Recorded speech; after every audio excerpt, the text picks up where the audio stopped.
ನಾಳೆ ಸಕ್ಕರೆ ನಾಡಿನಲ್ಲಿ ಕಾಂಗ್ರೆಸ್ ಶಕ್ತಿ ಪ್ರದರ್ಶನ, ಸಿಎಂ ಡಿಸಿಎಂರಿಂದ ಕಾಮಗಾರಿಗಳ ಶಂಕುಸ್ಥಾಪನೆ, ಸರ್ಕಾರದ ಸಾಧನೆಗಳನ್ನ ಬಿಚ್ಚಿಡಲಿರುವ ಕೈಪಡೆ.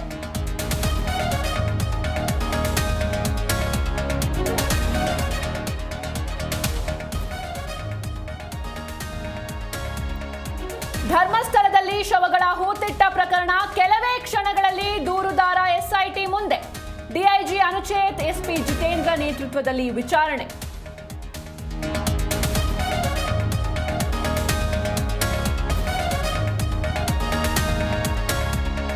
ರಾಯಚೂರಲ್ಲಿ ಮಳೆಗೆ ವಾಲಿದ 4 ಅಂತಸ್ತಿನ ಕಟ್ಟಡ, ರಾಯಚೂರಿನ ಮೋತಿ ಮಸ್ಜಿದ್ ಬಳಿ ಘಟನೆ, ಸ್ಥಳಕ್ಕೆ ನಗರ ಪಾಲಿಕೆ ಮೇಯರ್ ಭೇಟಿ, ಪರಿಶೀಲನೆ.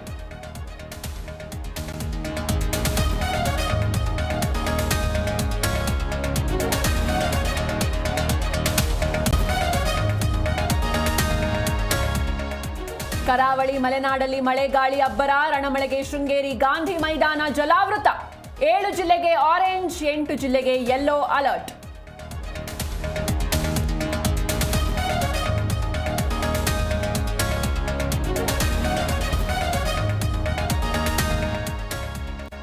ತಮಿಳುನಾಡಿನಲ್ಲಿ ಇಂದು ಆದಿ ತಿರುಪತಿ ರೈ ಉತ್ಸವ, ದಿನಾಚರಣೆಯಲ್ಲಿ ಭಾಗಿಯಾಗಲಿರೋ ನಮೋ ಸ್ವಾಗತಕ್ಕೆ ಸಜ್ಜು, ಕಾರ್ಯಕ್ರಮ ಸ್ಥಳದಲ್ಲಿ ಬಿಗಿ ಪೊಲೀಸ್ ಭದ್ರತೆ.